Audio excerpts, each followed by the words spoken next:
하나님의 말씀은 신약성경 사도행전 2장 14절의 말씀입니다. 베드로가 11 사도와 함께 서서 소리를 높여 이르되 유대인들과 예루살렘에 사는 모든 사람들아, 이 일을 너희로 알게 할 것이니 내 말에 귀를 기울이라. 아멘.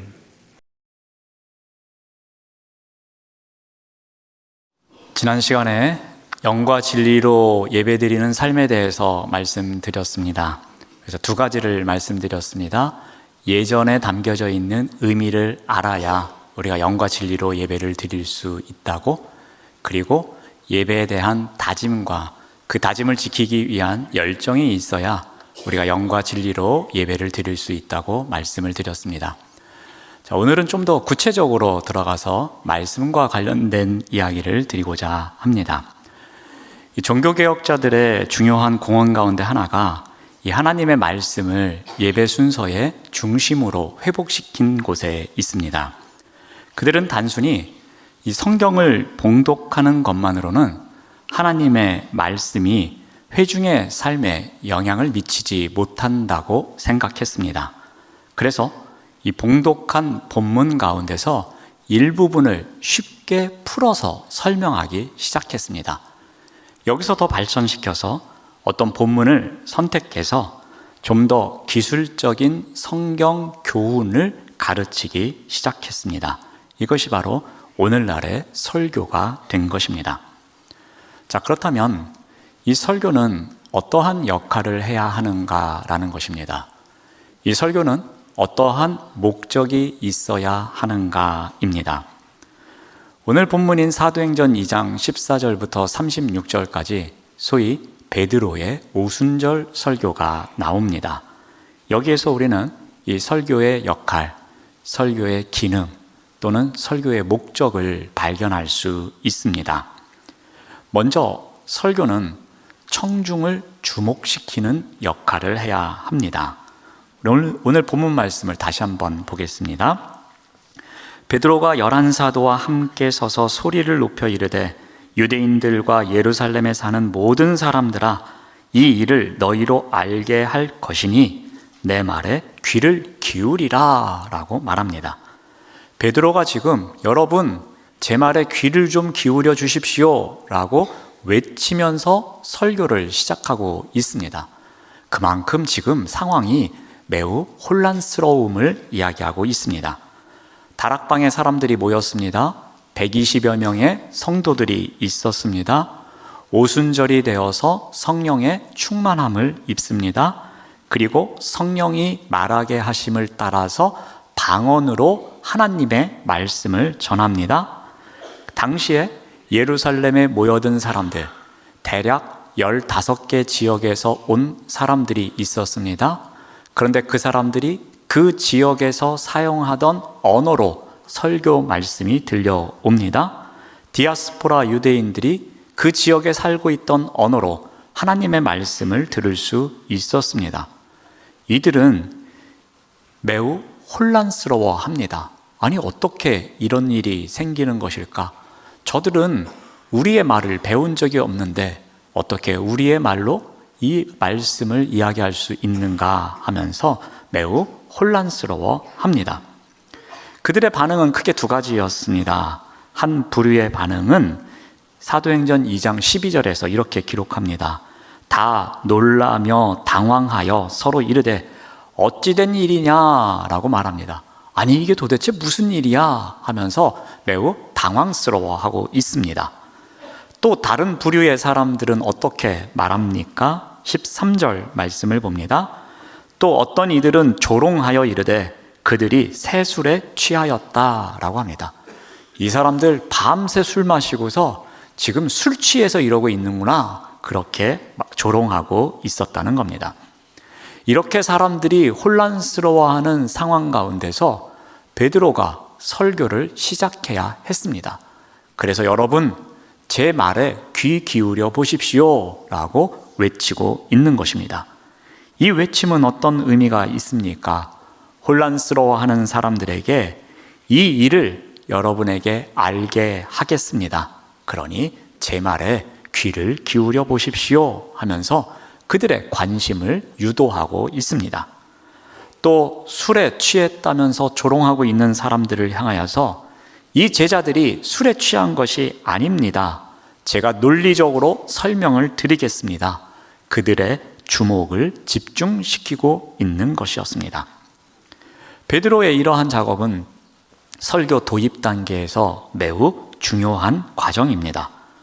베드로가 이러한 일을 통해서 그 장소에서 매우 혼란스러워하고 있는 사람들이 메시지를 들을 수 있도록, 그들로 집중할 수 있도록 그들에게 주목시키는 역할을 하고 있었습니다. 자, 두 번째로 설교는 말씀의 의미를 정확하게 전달해야 합니다. 설교는 말씀의 내용을 잘 소개해야 합니다. 그리고 그 말씀에 담겨져 있는 의미가 무엇인지 명백하고 정확하게 설명해 줘야 합니다. 실제로 이것이 설교에 있어서는 매우 중요한 요소입니다. 베드로의 설교에도 이러한 요소가 잘 담겨져 있습니다. 자, 베드로의 설교는 지금 구약의 말씀을 인용해서 소개하고 그리고 그에 대한 설명을 하고 있습니다. 베드로는 먼저 요엘서 2장의 28절부터 32절까지의 내용을 인용하여 설명하고 있습니다. 지금 우리가 이렇게 각 지역의 방언으로 하나님의 큰 일을 말하고 있는 것은 술에 취한 것이 아닙니다. 예전부터 예언되었던 일입니다. 성령을 선물로 받으면 일어나는 현상 중에 하나입니다 하면서 구약의 말씀을 인용해서 지금 일어나고 있는 일을 자연스럽게 구체적으로 설명하고 있습니다.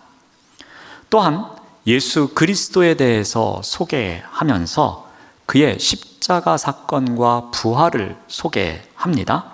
이를 위해서 시편 16편의 말씀을 인용하고 있습니다. 그 시편에서 예언되었던 것처럼 메시아이신 예수 그리스도가 이렇게 십자가에 달려 죽으시고 부활하셨습니다 하면서 또 그 말씀을 인용해서 소개하고 있습니다. 마지막으로 베드로는 시편 110편 말씀을 인용합니다. 그 예수께서 부활하시고 또 승천하셨습니다. 그 내용을 전달하면서 구약의 말씀을 인용해서 또다시 설명하고 있습니다. 설교는 이와 같이 말씀의 내용을 옳게 소개해야 하는 것입니다. 그리고 그 말씀에 담겨진 의미를 정확하게 설명해야 하는 것입니다. 그리고 그 말씀을 청중의 상황과 연결시키도록 해야 하는 것입니다. 따라서 설교는 항상 그 말씀의 내용이 근본이 되어야 하는 것입니다. 이렇게 말씀의 내용을 설명하는 과정을 전문적으로 강해라고 합니다. 이 강해를 영어 단어로 말하면 exposition이라는 단어를 씁니다. 이 단어는 그러니까 ex라는 접두어, 즉 밖으로라는 뜻과 그 다음에 posit이라는 어디에 놓다라는 단어의 합성어입니다. 즉 말씀을 강해한다는 것은 성경 안에 담겨져 있는 내용을 꺼내는 겁니다. 밖으로 꺼내서 사람들 앞에 놓는 것, 이것을 강해라고 합니다. 즉 성경 말씀에 담겨져 있는 의미를 명백하게 밝혀내서 그것을 꺼내 사람들에게 전달하는 것, 이것이 바로 강해입니다. 말씀을 잘 풀어서 그 원래의 의미를 꺼내서 전달하는 것, 이러한 강해의 내용이 설교에서는 주된 내용이 되어야 하는 것입니다. 또한 설교는 결단을 내리게 해야 합니다. 즉 적용점을 찾도록 해야 하는 것입니다. 설교를 듣는 사람들이 모종의 결단을 할 수 있도록 도와야 합니다. 설교는 강연과는 다릅니다. 그래서 결단 또는 헌신 또는 삶의 변화, 즉 실존적 반응이 있도록 이끌어가야 하는 것입니다. 베드로의 설교도 그러했습니다. 그의 설교가 끝나자 어떠한 일이 일어납니까? 사도행전 2장 37절 말씀을 봅니다. 그들이 이 말을 듣고 마음에 찔려 베드로와 다른 사도들에게 물어 이르되 형제들아 우리가 어찌할꼬 하거늘. 사람들이 베드로의 설교를 들었습니다. 참 메시아이시고 구세주이신 예수 그리스도를 여러분이 십자가에 못 박았습니다 라고 선포했습니다. 이 말씀을 들은 유대인들은 어떻게 합니까? 그들에게 실존적 반응이 찾아옵니다. 그들은 베드로의 설교를 듣고서 자신들에게 하신 말씀인지 인식합니다. 마음의 찔림을 받습니다. 잘못을 깊이 인정하는 심정이 찾아옵니다. 베드로의 설교 결론이 엄청난 충격으로 그들에게 다가온 것이었습니다. 그들의 실존의 위기감이 찾아왔습니다. 그들이 인식하고 그것을 반응으로 나타냅니다. 그래서 그들은 어떻게 고백하고 있습니까? 우리가 어떻게 해야 합니까? 그렇다면 우리는 어떻게 살아가야 하는 것입니까? 하면서 그들의 삶 속에서 적용할 것을 찾아 나가고 있는 것입니다. 설교를 듣는 사람들의 마음속에는 이와 같은 모종의 결단 또는 실존적 반응이 있어야 하는 것입니다. 설교의 목적은 하나님을 경배하고 예배하기 위한 도구로 쓰이는 것입니다. 설교는 우리가 하나님께 더 가까이 나아갈 수 있도록, 그리고 그분을 더 깊이 알 수 있도록, 더욱 참된 예배를 드릴 수 있도록 그 다리 역할을 하는 것, 이것이 바로 설교입니다. 그러므로 우리는 예배 자리에 나올 때마다 이 말씀에 귀 기울이는 것이 매우 중요합니다. 이러한 사실은 이스라엘 백성들을 향한 예레미야 선지자의 선포에서도 나타나고 있습니다. 우리 예레미야 7장 22절 말씀을 참고로 봅니다. 사실은 내가 너희 조상들을 애굽 땅에서 인도하여 낸 날에 번제나 희생에 대하여 말하지 아니하며 명령하지 아니하고 라고 합니다. 이스라엘 백성에게 예레미야 선지자를 통하여서 하나님께서 말씀하십니다. 그들을 구원하신 이유가 무엇인지를 알려줍니다. 너희 조상들을 애굽 땅에서 이끌어낼 때에, 그때 인도할 때에 나는 번제나 희생에 대해서 말하지 아니하였다라고 이야기를 합니다. 그럼 무엇을 먼저 이야기하였는가? 23절에서 다음과 같이 밝히고 있습니다. 오직 내가 이것을 그들에게 명령하여 이르기를 너희는 내 목소리를 들으라 라고 말씀하십니다. 그리하면 나는 너희 하나님이 되겠고 너희는 내 백성이 되리라. 너희는 내가 명한 모든 길로 걸어가라. 그리하면 복을 받으리라 하였으나, 하나님께서 출애굽 이후에 시내산에서 이스라엘 백성들에게 말씀을 주셨습니다. 십계명을 통해서 그 말씀을 주셨습니다. 먼저 성막을 만들고 율법을 어떻게 지켜야 하고 그 구체적인 법을 먼저 주신 것이 아니라 어떻게 희생 제사를 드려야 하는지 그 율례를 먼저 가르쳐 주신 것이 아니라 그 백성들이 지켜야 할 말씀, 그 말씀을 먼저 들으라고, 그 말씀에 먼저 귀 기울이라고 말씀하십니다. 그들이 구별된 삶을 살아가기 위해서 하나님께서 십계명을 주시고 난 이후에 성막을 어떻게 만들고 제사를 어떻게 드려야 하는지를 가르쳐 주십니다. 하나님의 우선 관심사는 성막이나 제사에 있는 것이 아니라 이 십계명을 지키며 살아가는 그들의 삶, 그들의 순종, 하나님의 말씀에 귀 기울이는 그들의 삶에 먼저 관심이 있으셨던 것입니다. 그래서 신명기에서도 이렇게 말씀하십니다. 신명기 13장 4절 말씀을 봅니다. 너희는 너희의 하나님 여호와를 따르며 그를 경외하며 그의 명령을 지키며 그의 목소리를 청종하며 그를 섬기며 그를 의지하며 진리의 말씀에 귀를 기울이는 것이 우선임을, 이것이 먼저임을 말씀하고 있습니다. 자, 그렇다면 이 시대를 살아가고 있는 우리 예배자들이 어떻게 하면 말씀의 귀를 잘 기울일 수 있을까라는 것입니다. 어떻게 하면 하나님의 우선 명령인 말씀에 귀를 기울이며 살아갈 수 있을까라는 것입니다. 그 부분에 대해서 잠깐 살펴보겠습니다. 자, 먼저 지난 시간에도 잠깐 말씀드렸지만 예배 시간에 주무시면 안 됩니다. 육체를 가진 인간이기에 너무나도 피곤하면 잠깐 졸 수는 있습니다. 아무리 노력해도 밀려오는 잠을 막을 수 없는 때도 있습니다. 그런데 그러한 일이 어쩌다 한 번이어야 됩니다. 그런 일이 매주 일어나면 안 됩니다.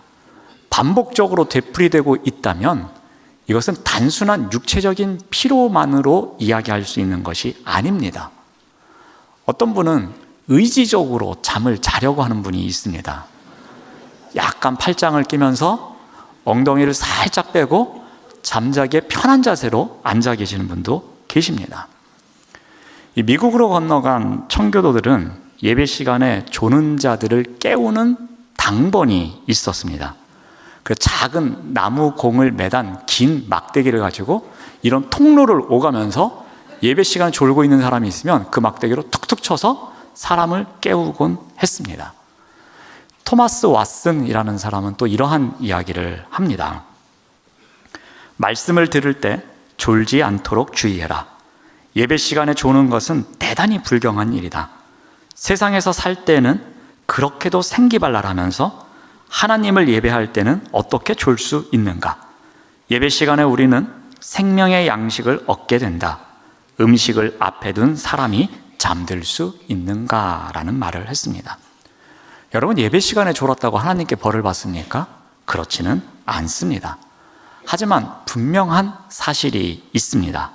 그렇게 졸고 있는 동안에 내가 영의 양식을 먹지 못한다는 것입니다.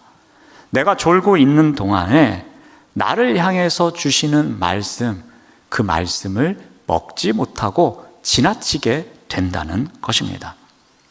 창피한 고백이지만 예배 시간에 제대로 졸았던 경험이 있습니다.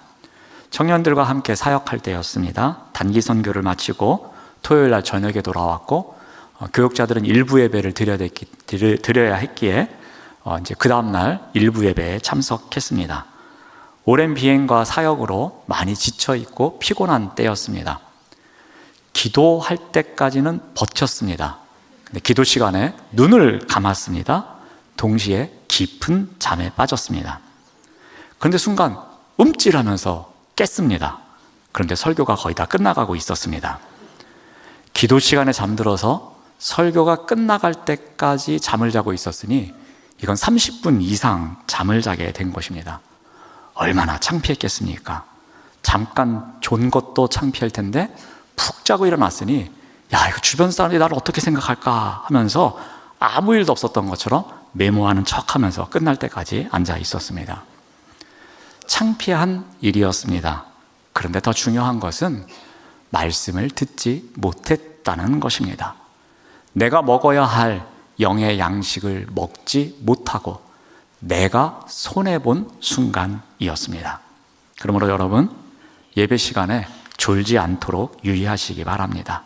가능한 예배 전에 충분한 휴식을 취하시기 바랍니다. 하나님과의 만남을 위해서 적당한 휴식이 꼭 있어야 할 것입니다. 집중된 마음과 맑은 정신으로 예배에 나올 수 있도록 모든 준비를 하시기 바랍니다. 진리를 깨닫는 예배의 감격을 위해서 우리가 예배를 잘 준비해야 할 것입니다. 두 번째로 우리가 말씀에 귀를 기울이기 위해서 해야 할 것은 답을 정해놓고 말씀을 들으면 안 됩니다. 때로는 이 확증 편향이라는 말이 있습니다. 이 말은 자기가 좋아하는 답을 미리 정해놓고 그리고 그 답을 확증해놓고 그 답에 어울리는 증거만을 모으는 것을 이야기합니다. 이미 답을 정해놓고서 그 답에 필요한 것만 듣는 것을 확증 편향이라고 말합니다. 우리는 이 상대하고 이야기할 때에 이런 마음을 가지고 있으면 이 상대방과 온전히 소통을 할 수가 없습니다. 답을 정해놓고 상대방의 이야기를 들으면 내가 듣고 싶은 것만 듣고 내가 원하는 것만 듣게 되어서 상대방이 무슨 이야기를 하는지 모를 때가 있습니다. 끊임없이 자신이 원하는 답에 이르기 위해서 상대방의 이야기에 대해 가지치기를 하기도 합니다. 때로는 상대방의 말을 가로막고 그게 아니야, 그거는 이렇게 하는 거야 하면서 자신의 주장을 피력할 때도 있는 것입니다. 세일즈 왕에 오른 어느 한 사람에게 비결을 물어보았습니다. 그랬더니 이렇게 답변을 합니다.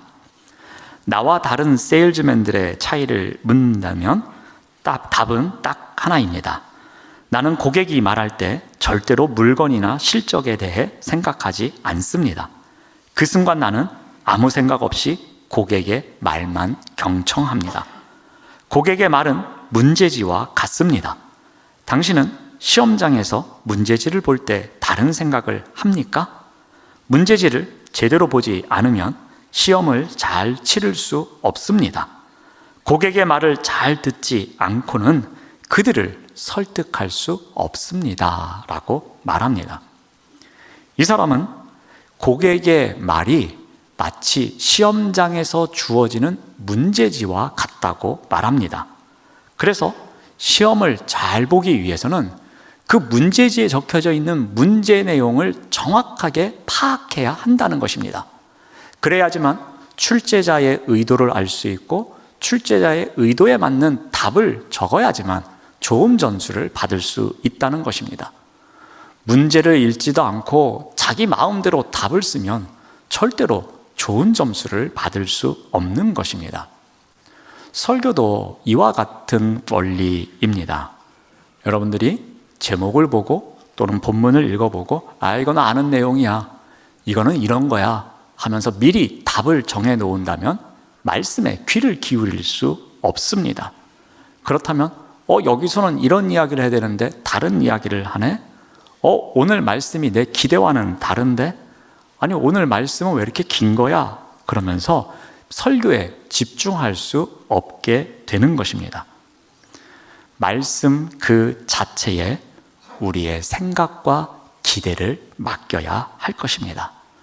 말씀과 소통해야지 내가 미리 정해놓은 답과 소통하면 말씀에 귀를 기울일 수 없는 법입니다.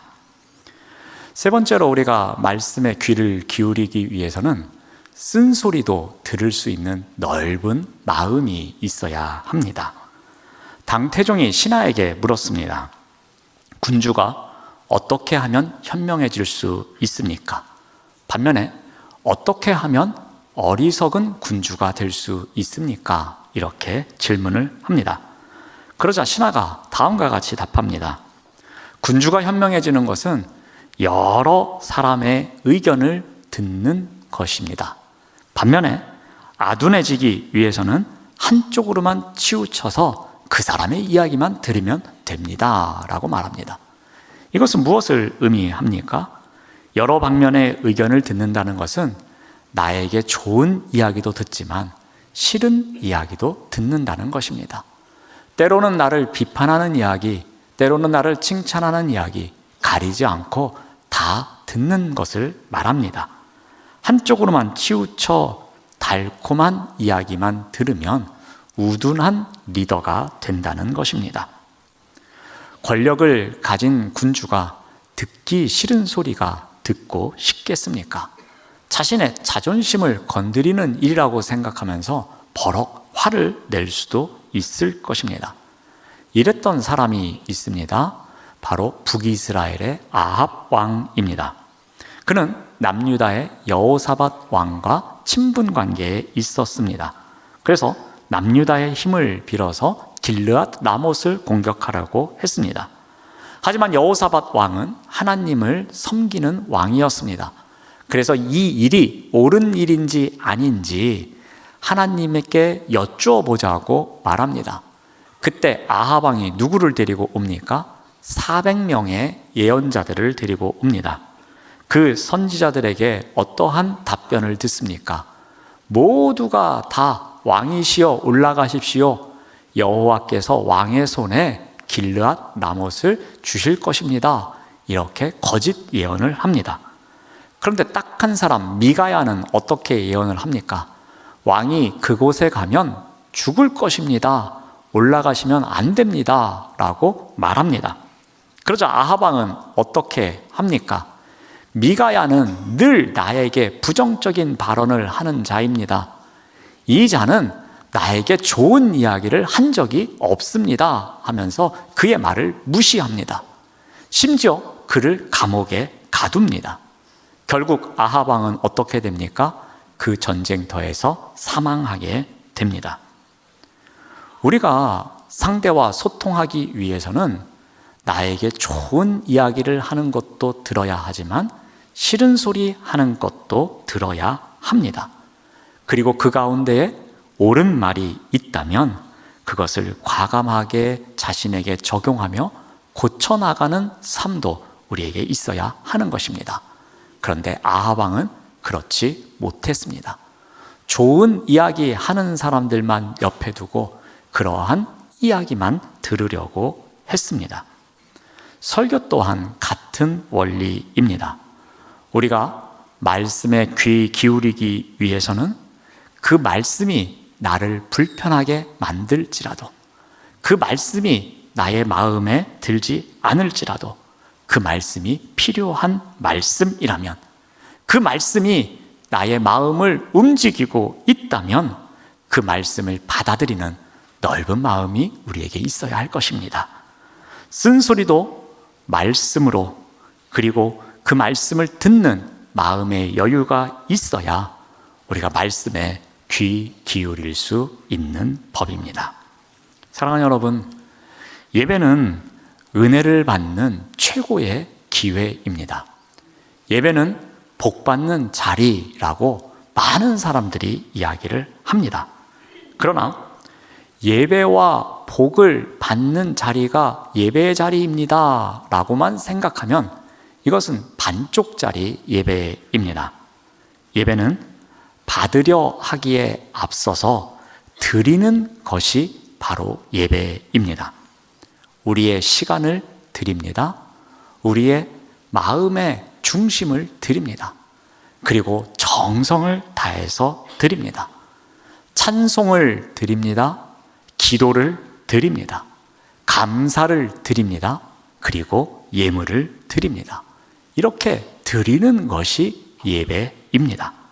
무엇보다 하나님의 말씀에 우리의 마음과 귀를 드리는 것이 예배입니다. 그러므로 어떻게 해야 하겠습니까? 하나님의 말씀에 우리의 귀를 드리기 위해서, 바꿔 말해서 그 말씀에 귀 기울이기 위해서 어떻게 해야 합니까? 예배는 조는 시간이 아닙니다. 충분한 쉼을 통해서 예배를 잘 준비하시기 바랍니다. 또 예배 시간에 선포되는 말씀, 나의 편견을 내려놓고 들으셔야 합니다. 답은 정해져 있는 것이 아닙니다. 언제나 답은 말씀 속에 있습니다. 그러므로 우리의 편견을 내려놓고 말씀에 집중해야 할 것입니다. 또한 말씀에 찔림이 있으면 더 큰 은혜가 있음을 감사하셔야 합니다. 찔림까지도 수용하는 열린 마음으로 말씀에 집중해야 할 것입니다. 이와 같이 말씀에 귀 기울이는 예배자로 살아가시는 우리 모두가 되시기를 바랍니다. 기도하겠습니다. 하나님 감사합니다. 언제나 말씀이 육신이 되어 이 땅에 오신 예수 그리스도를 우리의 간절한 믿음으로 고백하는 예배자로 살아가게 하여 주시옵소서. 예배를 잘 준비하게 하옵시고 말씀에 대한 편견을 내려놓게 하옵시며 찔림이 은혜임을 감사하는 예배자가 되도록 인도하여 주시옵소서. 예수님의 이름으로 기도드립니다. 아멘.